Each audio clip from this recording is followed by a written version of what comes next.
Welcome friends, विराज study circle के इस पहले वीडियो में आपका स्वागत है। आज हमें चर्चा करनी है कि उत्तराखंड डिस्ट्रिक्ट कोऑपरेटिव बैंक के बारे में, उसका सिलेबस क्या है।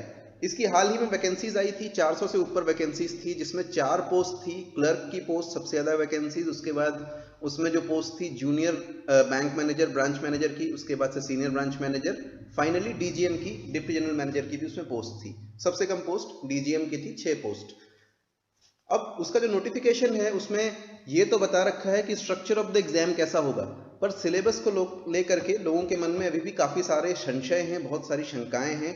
तो हमने आज का वीडियो इसलिए बनाया है ताकि इसका जो डिटेल सिलेबस है वो आपको बता सकें। जिस तरह से आईबीपीएस का एग्जाम में क्वेश्चंस आते हैं, आपको एक झलक दे पाएंगे कि उसमें किस किस तरह से, किस किस सिलेबस के पार्ट से क्वेश्चन आपको देखने को मिल सकते हैं। तो शुरू करते हैं। पहले देख लेते हैं स्ट्रक्चर ऑफ द एग्जामिनेशन कैसा है। ये आपके नोटिफिकेशन में दिया हुआ है, अगर आप देखेंगे तो क्लर्क कम कैशियर के लिए आप देख सकते हैं 6 चीजें हैं। सबसे पहले रीजनिंग, जो कि 40 नंबर की होगी, और वो हिंदी या इंग्लिश दोनों ही मीडियम में, यानी आपको ये पेपर मिलेगा एक तरफ हिंदी में, दूसरी तरफ इंग्लिश में, इस तरह से लिखा होगा। न्यूमेरिकल एबिलिटी 40 मार्क्स की, जनरल अवेयरनेस 60 मार्क्स की, काफी बड़ा इसका पोर्शन है यहाँ पे। English language 20 marks, Hindi 20 marks और कंप्यूटर नॉलेज 20 मार्क्स। इसमें से बहुत सारी चीजें आगे भी हम देखेंगे कॉमन रहेंगी। देखते हैं जूनियर ब्रांच मैनेजर के लिए। यहाँ पे रीजनिंग सेम है, general awareness, English, Hindi, computer knowledge same है, केवल न्यूमेरिकल एबिलिटी की जगह क्वांटिटेटिव एप्टीट्यूड का नाम आ गया है। थोड़े से उसमें जो सिलेबस होता है वास्ट हो जाता है, बट मोर और लेस आपके लिए मैथ्स सेम ही चीज है। फिर सीनियर ब्रांच मैनेजर में देखेंगे, यहां पर आप देखेंगे 2 जगह पे चेंजेस आए हैं। English, Hindi, computer knowledge, reasoning एकदम सेम है। जहां जनरल अवेयरनेस थी उसकी जगह फाइनेंशियल अवेयरनेस आ गई है। यानी यहां पर आपसे जो प्रश्न पूछे जाएंगे जीके के या करंट अफेयर्स के प्रश्न पूछे जाएंगे वो फाइनेंस से, वित्त से संबंधित होंगे। इसके अलावा क्वांटिटेटिव एप्टीट्यूड में एक चीज और जुड़ गई है, डेटा इंटरप्रिटेशन। यानी यहां पर डेटा आपके सामने प्रेजेंट किया जाएगा और आपको इंटरप्रेट करना है कि इसका मतलब क्या है। देखते हैं नेक्स्ट डीजीएम। इसमें आप देखोगे पीछे और इसमें कोई अंतर नहीं है, सेम कोर्स है, डीजीएम का हो या एसबीएम का। अब डिटेल सिलेबस की बात करते हैं क्या क्या होगा। सबसे पहले रीजनिंग में सबसे पहले सीरीज एंड सीक्वेंसेस। यहाँ सीरीज एंड सीक्वेंसेस केवल न्यूमेरिकल ही नहीं, alpha numeric series and sequences हो सकते हैं। जैसे ए बी सी डी, अगला क्या आएगा, या फिर 1 2 3 4। ये बहुत सिंपल एग्जाम्पल है, बट ऑब्वियसली थोड़ा सा डिफिकल्ट आएगा। रैंकिंग, डायरेक्शन, अल्फाबेट टेस्ट, इसके अलावा डेटा सफिशिएंसी, ये इसका भी पार्ट है। डेटा इंटरप्रिटेशन में भी ये पूछा जा सकता है।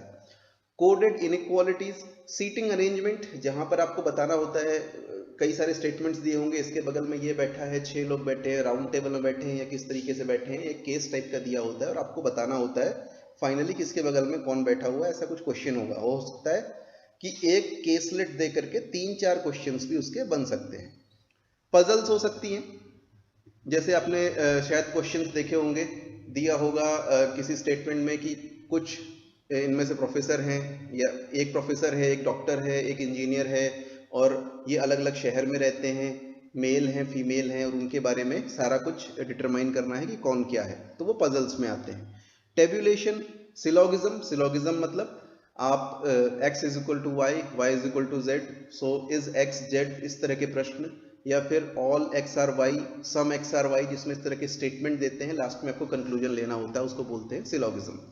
ब्लड रिलेशंस इसमें पूछे जाते हैं जनरली, 1 2 3 क्वेश्चन आपको इसके मिलेंगे ही मिलेंगे। बहुत इजी क्वेश्चन होते हैं कि, और भारत में विशेषकर आप देखोगे तो हमें थोड़ा सा फायदा होता है क्योंकि हमारे रिलेटिव्स इतने ज्यादा होते हैं, आप इमेजिन भी कर सकते हो, उसके ताऊ के चाचा के लड़के के भतीजे के साले, इस तरीके से करके आपको बताना होता है कि उससे आपका क्या रिलेशन है। क्वांटिटेटिव एप्टीट्यूड, न्यूमेरिकल एबिलिटी, इसका डिटेल सिलेबस देखते हैं। Simplification, profit and loss, mixtures and allegations, simple interest and compound interest, बहुत ही कॉमन जो चैप्टर्स होते हैं, अगर आप कोई भी किताब निकाल लेंगे आर एस अग्रवाल वगैरह, उसमें भी ये चीज़ें दी रहती हैं। Shirts and indices, work and time, time and distance, mensuration, cylinder, cone, sphere, इनका लेट अस से वॉल्यूम पूछ सकते हैं या एरिया पूछ सकते हैं आउटर सरफेस का। Ratio and proportion, ratio proportion, percentage, number system, permutation, combination, probability. हालांकि परम्यूटेशन कॉम्बिनेशन के जो क्वेश्चन होते हैं उनमें बहुत सारे लोगों को दिक्कतें होती हैं, पर आपको दिखेंगे 2-3 क्वेश्चन इसके भी वहाँ पर पूछे जाते हैं। इसके अलावा डेटा इंटरप्रिटेशन में जहाँ पर डेटा को प्रेजेंट किया होगा in the form of maybe bar graph, line chart, table के फॉर्म में, केसलेट के फॉर्म में, या रडार वेब के फॉर्म में, पाई चार्ट के फॉर्म में, ये सब जो फॉर्म्स हैं या जो कुछ भी यहाँ पे वर्ड्स लिखे हैं, अगर आप चाहें एक बार आप अगर गूगल सर्च करेंगे, इंटरनेट पे सर्च करेंगे, इसको सॉल्व करने के बहुत सारे तरीके आपको मिल जाएंगे। देखिए आज की डेट में रीजनिंग, मैथ्स, इन दोनों के लिए यूट्यूब पर इतने सारे चैनल बने हुए हैं लोगों ने, और ऑब्वियसली वेल मीनिंग लोग हैं, अच्छे लोग हैं, इतने अच्छे अच्छे चैनल बना दिए हैं, आप जाएंगे देखेंगे आपको सब कुछ बहुत अच्छे तरीके से वो समझा सकते हैं। अब बात करते हैं जनरल एंड फाइनेंशियल अवेयरनेस की। ये हमने एक साथ ही रखा है क्योंकि इसमें कई बार ये बताना मुश्किल हो जाता है कि कौन सा एरिया कहाँ पर आएगा। तो national current affairs, international current affairs, और यहाँ पर मोस्टली ट्रिविया होती है। उदाहरण के लिए पूछ सकता है कि फीफा वर्ल्ड कप कहाँ हुआ था या कहाँ होने वाला है। इसी तरीके से person in news, awards, books जो अभी फेमस रही हूँ वो यहाँ पर इम्पॉर्टेंट हो जाते हैं। डेज या इवेंट्स, स्पेशली फाइनेंशियल सेक्टर से रिलेटेड डेज या इवेंट्स इंपॉर्टेंट हो जाते हैं। जैसे ज्ञान संगम के बारे में पूछ सकते हैं कि क्या है, कहाँ हुआ था, इस तरह की बातें। इकोनॉमी के करंट अफेयर्स, अब इकोनॉमी के करंट अफेयर्स में बहुत सारी बातें हो सकती हैं। वो इन जनरल शेयर मार्केट से रिलेटेड हो सकती है, मॉनेटरी पॉलिसी से रिलेटेड हो सकती हैं, फिस्कल पॉलिसी, टैक्सेशन, बहुत सारी चीज़ों से रिलेटेड हो सकती है, बजट से रिलेटेड हो सकती हैं। तो वो सब आपको देखने हैं। इंपॉर्टेंट ऑर्गेनाइजेशंस, विशेषकर यहाँ पर आप ध्यान रखेंगे ऐसे ऑर्गेनाइजेशंस का जो कि रेगुलेटर के रूप में, नियामक के रूप में कार्य करते हैं। यहाँ पर कुछ उदाहरण दिए हुए हैं। सेबी जो कि एक नियामक है शेयर मार्केट का, इक्विटी मार्केट का। Then RBI, NABARD, SIDBI, EXIM bank वगैरह, इन सब के बारे में आपको पता होना चाहिए कि इनका काम क्या है, स्थापना कब हुई थी, इनके चेयरमैन का कौन है, या फिर इनसे संबंधित कोई नई बात, इनके एक्ट में कोई अभी हाल में परिवर्तन हुए हैं तो उसके विषय में। Credit rating agencies, national and international FDI limits different sectors में। अब क्रेडिट रेटिंग एजेंसीज के बारे में अभी हाल में पिछले 2-3 सालों में काफ़ी चर्चा हो रही थी। 2-3 के आपने नाम भी सुने होंगे, जैसे स्टैंडर्ड एंड पुअर है, या फिर इसी तरीके से आप देख सकते हो कि विदेश की बहुत सारी जो क्रेडिट रेटिंग एजेंसीज हैं इंडिया में हैं, जो इंडिविजुअल क्रेडिट साथ साथ में कंपनी का भी क्रेडिट, आपने सिबिल का नाम सुना होगा, जो इंडिविजुअल क्रेडिट को भी रेटिफाई करती है।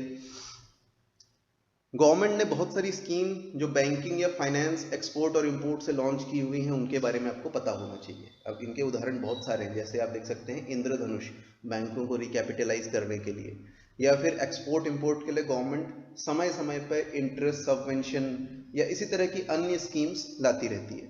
आरबीआई का मॉनेटरी पॉलिसी रिव्यू जो कि पीरियोडिकली होता रहता है, उसके विषय में आपको जानकारी होनी चाहिए। आगे बढ़ते हैं, बहुत लंबा सिलेबस है इसका। आरबीआई या दूसरे बैंक्स में कोई अनाउंसमेंट, जैसे हाल में ही दो बैंक्स का एक तीसरे बैंक के साथ में मर्जर हो गया है, तो वो कौन कौन से बैंक हैं ऐसा पूछा जा सकता है, या फिर प्राइवेट बैंक्स में ऐसा कुछ हुआ हो। भारत में बैंकिंग का इतिहास, ये थोड़ा सा स्टैटिक पार्ट है, ये आपको पता होना चाहिए। सबसे पहले किस प्रोविंस में कौन सा बैंक बना था, बैंक का नेशनलाइजेशन कब हुआ, क्यों हुआ, कितने फेजेस में हुआ, इसी तरीके से भारत में भी कितने पब्लिक सेक्टर बैंक हैं, या फिर बैंक को लेकर के स्पेसिफिक कुछ पॉलिसीज, वो उनके बारे में आपको पता होना चाहिए। वर्ल्ड ऑर्गेनाइजेशंस जैसे IMF, international monetary fund, world bank, 5 year plans, finance commission etcetera, इनके विषय में आपको जानकारी होनी चाहिए। हालांकि 5 ईयर प्लान्स खत्म हो चुके हैं, लेकिन फिर भी उनके जो पास्ट आए हैं उनमें से कुछ बहुत महत्वपूर्ण हैं, उनके विषय में जानकारी अच्छी बात रहेगी। आरबीआई का भारत के बैंकिंग सिस्टम में क्या रोल है वो आप समझेंगे तो ये बैंकिंग को समझने में ही नहीं, डायरेक्टली यहाँ से भी क्वेश्चन पूछे जाते हैं। कुछ कंसेप्ट्स हैं जैसे GDP, GNP, triple P, HDI, inflation, WPI, CPI, IIP, ये सब आप अखबार में पढ़ते रहते होंगे। साथ साथ में अगर किसी ने एनसीईआरटी की बुक्स पढ़ी है 11th-12th की, तो वहाँ पर भी ये आपके सामने आएंगे। रेपो, रिवर्स रेपो वगैरह, ये सब आपको पता होने चाहिए। फॉरेन एक्सचेंज रिजर्व भारत के कितने हैं, कितने तक होने की बात आरबीआई करता है, या फिर अगर खर्च हो रहे हैं तो क्यों हो रहे हैं, उनमें अगर जमा हो रहा है तो क्यों हो रहा है, इसका क्या इंटरप्रिटेशन निकाला जा सकता है, क्या मतलब है, क्या ये देश के लिए अच्छा है बुरा है, इस विषय में हम बात कर सकते हैं। Different kind of accounts and corresponding interest rates. अब ये ऐसा नहीं है कि आपको सारे इंटरेस्ट रेट रट जाने हैं, बट बेसिकली किस किस कुछ जो अकाउंट्स होते हैं उनके विषय में कि करंट अकाउंट क्या होता है, सेविंग अकाउंट क्या होता है, एनआरआईज कौन कौन से अकाउंट्स खोल सकते हैं, एनआरओ एनआरई वगैरह, इनके विषय में आपको पता होना चाहिए।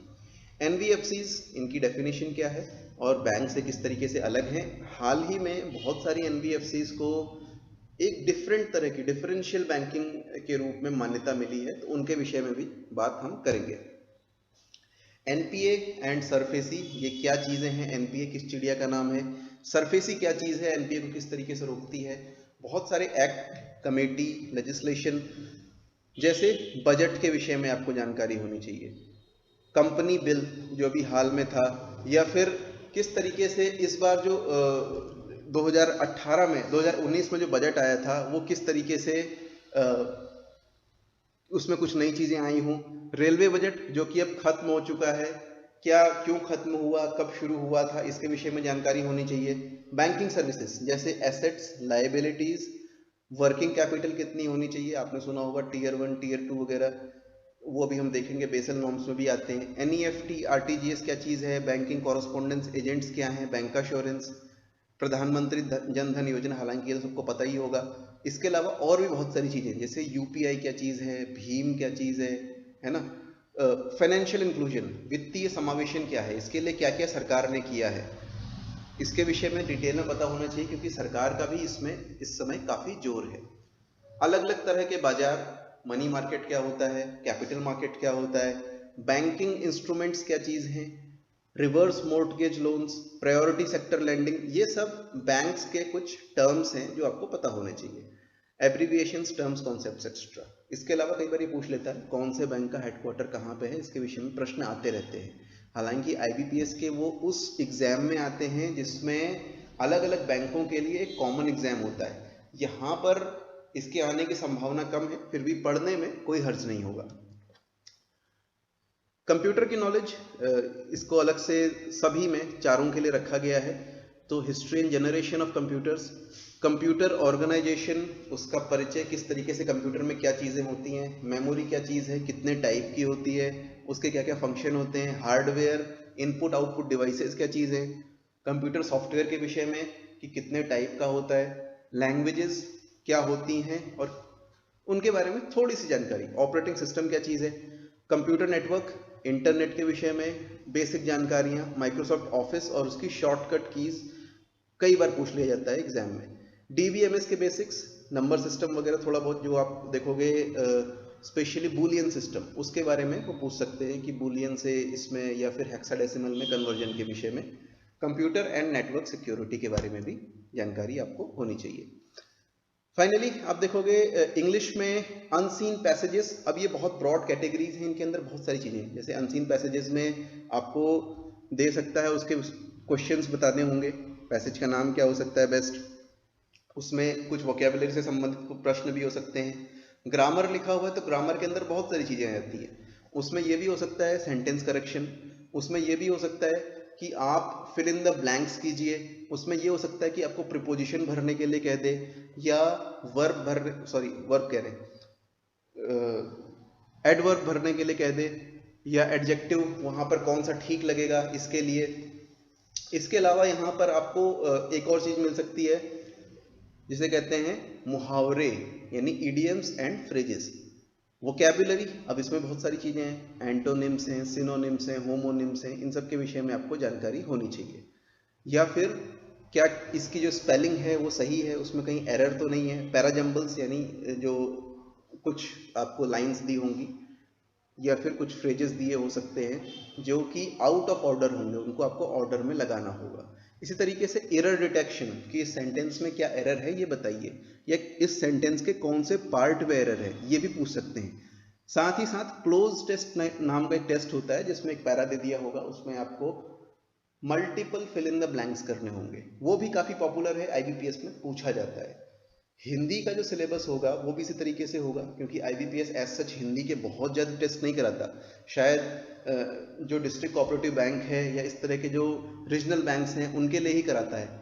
तो यहाँ पर भी आप अनसीन पैसेजेस हिंदी में उम्मीद कर सकते हैं, हिंदी व्याकरण से संबंधित बातें उम्मीद कर सकते हैं, हिंदी की वर्तनी सुधार, भाषा सुधार, पैराजम्बल्स यानी वाक्यों को सही क्रम में लगाना, क्या वाक्य में कोई गलती है उसे पहचानना, इस तरह की बातें यहाँ पर आपको देखनी है।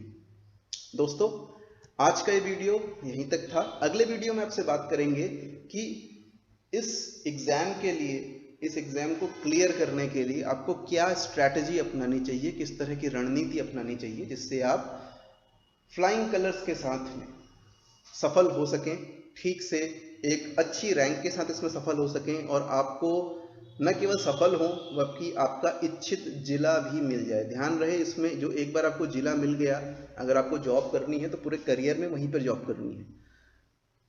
तो मिलते हैं जल्दी ही, तब तक के लिए नमस्कार।